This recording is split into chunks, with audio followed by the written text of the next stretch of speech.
Ginnifer Goodwin wakes up next to Kate Hudson's fiance in Something Borrowed.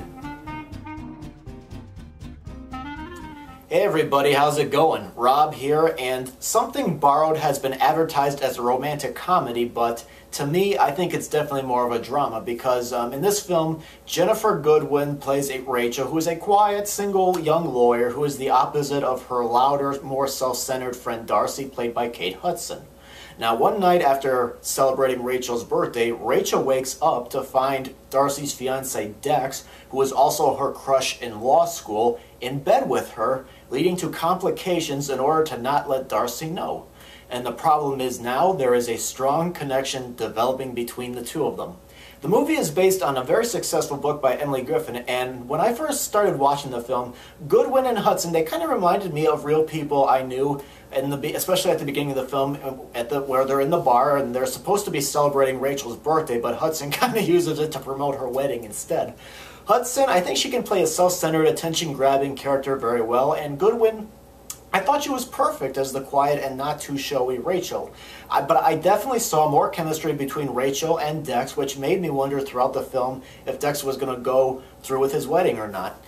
But the problem, I think, is the film seems to slow down after the halfway point, and it's like the situation of whether Dex should go with Hudson or with Goodwin. It's just stretched too long.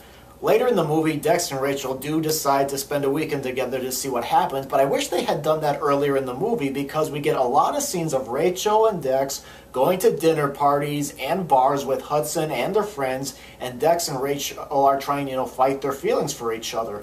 One problem I had with Something Borrowed was the editing. At times, I kind of got confused, especially at times when the film goes to flashbacks, because there are some times when I don't really see too many differences between the characters from the past and the present. I mean, I know they happened like not too long ago, but sometimes I got confused on where the movie was at that point. And also, Hudson's character of Darcy, she kind of lost my interest because she just seems to be drunk all the time, and I just got tired of her character. I did like the character of Ethan, who is Rachel's sarcastic friend, and he seems to be the only voice of reason in the film. I also found him to be very, very funny. Despite these flaws, I did get some laughs from the humorous parts of the film, and I did care about some of the characters, but the film, it just felt labored to me. Something Borrowed, I think, is a film you can just rent and watch at home rather than going out to the theaters and see.